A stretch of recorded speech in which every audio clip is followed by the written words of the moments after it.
my dear students, how are you all? I hope you all are good. So today in this video we are going to study the chapter 10 respiration और organism of your 7th science book. Organism में respiration किस तरह से होता है? सो respiration सबसे पहले होता क्या है? ब्रीदिंग का जो प्रोसेस होता है वो रेस्पिरेशन कहलाता है। और इस प्रोसेस में जो हमारा सिस्टम वर्क करता है, हमारे लंग्स, हमारी जो एयर पाइप है, वो सब ये रेस्पिरेशन सिस्टम में आते हैं। अब रेस्पिरेशंस जो होते हैं वो 2 टाइप के होते हैं, एरोबिक रेस्पिरेशन और एनारोबिक रेस्पिरेशन।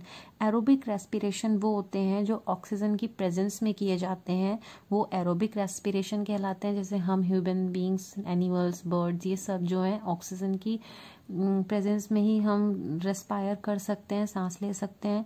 एनारोबिक रेस्पिरेशन वो रेस्पिरेशन होता है जो ऑक्सीजन की प्रेजेंस में नहीं होता। कुछ ऑर्गेनिज्म ऐसे भी होते हैं जिनको रेस्पिरेशन के लिए ऑक्सीजन की ज़रूरत ही नहीं होती, जैसे कि कुछ यीस्ट होते हैं जो बिना एयर के भी सरवाइव कर सकते हैं, तो वो एनारोबिक रेस्पिरेशन करते हैं और उनको एनारोब्स कहा जाता है।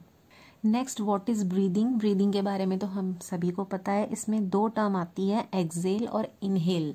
जब हम ऑक्सीजन को अंदर की तरफ लेते हैं अपनी बॉडी में तो उसे इनहेल करना कहते हैं, जिसे इनहेलेशन कहते हैं। और जब हम अपनी बॉडी में से सांस को बाहर छोड़ते हैं तो उसे एक्सेल करना कहते हैं, मीन्स उसको एक्सेलेशन कहते हैं। जैसे कि आप इस डायग्राम में देख रहे हैं, ये नेजल कैविटी है और फिर ये जो यहाँ पर आई है ये ओरल कैविटी है, ये फ्रिनिक्स है, ये ट्रैकिया है और ये फिर लंग्स हैं आपके, एंड देन ये रिब्स हैं। और यहाँ पर जो आप ये लेयरिंग देख रहे हैं, रिब्स के जस्ट नीचे वाली जो लेयर फॉर्म करती है, बहुत सारे फ्लोर्स फॉर्म करती है, ये डायफ्राम कहलाती है। ये जो पूरा आपका सिस्टम है, जो भी इसमें नेम्स हैं, ये पूरा का पूरा आपका रेस्पिरेटरी सिस्टम कहलाता है। नेक्स्ट इसमें देखेंगे, जब हम एयर को लेते हैं, मींस इनहेल करते हैं, तो क्या होता है? तो हमारी जो रिब्स होती हैं वो ऊपर की तरफ आती हैं और डायफ्राम जो होता है वो नीचे की तरफ सिकुड़ता है। सेम इसी तरह का उल्टा प्रोसेस एक्सेल करने पे होता है। जब हम हवा को बाहर छोड़ते हैं, जब हम एयर को अपनी बॉडी से बाहर छोड़ते हैं, एक्सेल करते हैं, तो रिब्स हमारी अंदर की तरफ आती हैं और डायफ्राम पीछे की तरफ जाता है। नेक्स्ट आता है कि breathing in other animals. Other animals में ब्रीदिंग किस तरह से होती है? सो फर्स्ट है जैसे कि कॉकरोचेस। कॉकरोचेस जो होते हैं उनकी बॉडी के साइड्स में एक ओपनिंग्स होती हैं, उन्हीं की हेल्प से वो सांस लेते हैं। इन ओपनिंग्स को स्पाइरकल्स कहते हैं।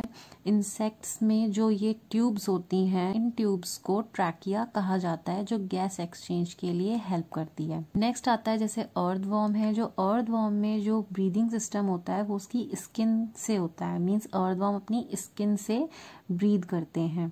फ्रॉग में लंग्स होते हैं, जैसे कि ह्यूमन बींग्स में होते हैं, तो सेम उसका वैसे ही प्रोसेस होता है और वो अपनी स्किन की हेल्प से भी ब्रीद कर सकते हैं।